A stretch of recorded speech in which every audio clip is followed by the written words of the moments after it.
Machining technology has come so far, and the versatility these EDM machines offer to mold manufacturers is a testament.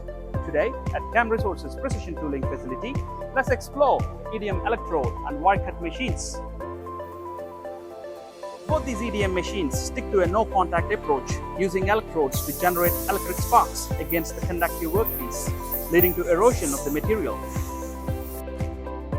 The process is facilitated by dielectric fluid and guided by computer-controlled electrode movements.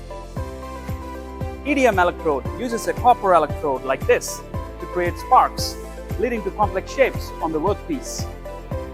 Wire cut, on the other hand, uses a thin copper wire to make precise cuts, perfect for intricate designs on delicate materials. All in all, EDM machines offer great precision, conformability, and endless possibilities in the world of manufacturing. Follow Cam Resources for more about precision engineering